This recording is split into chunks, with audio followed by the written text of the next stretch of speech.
इतने तेजस्वी लोग हैं हमारे पास।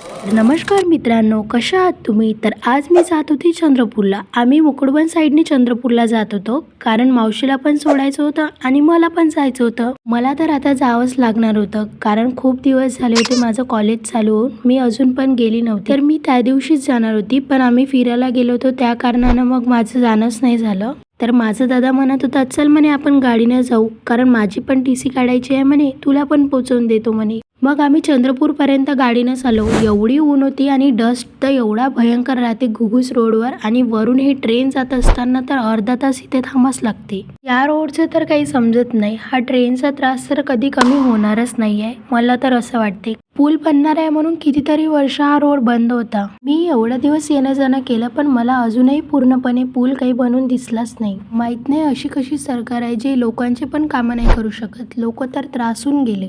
मला तर हा माझा पूर्ण पसारा बघून तर टेन्शनच आलं होतं, कारण हा पूर्ण पसारा मलाच लावायचा होता आणि वरून माझी तब्येत पण नव्हती चांगली आणि झोप तर नव्हतीच झाली. एकदाचं जेवण नसले तरी चालते, पण झोप मात्र मसालाच पाहिजे, कारण झोप नाही झाली तर कामं करायची इच्छाच नाही होत. मी माझ्या मम्मीला म्हटलं होतं की चल बा म्हणून मला पसारा लावला, पण मम्मी तर काही आली नाही, कारण मम्मीचे शेतीचे कामं खूप आहे. माझ्यासोबत माझा भाऊ येऊन काही फायदा नाहीये, कारण तो तर मला काही काम करू नाही लागत, उलट त्याचेच कामं मला करायला लागते. मला ना एक गोष्ट समजत नाहीये, तुम्ही फॉलो करता आणि काही वेळा तर अनफॉलो पण करून टाकता. तुम्हाला माझी ब्लॉग आवडत नाहीये का? आणि मी काय बदल करू तुम्ही पण मला हे सांगा.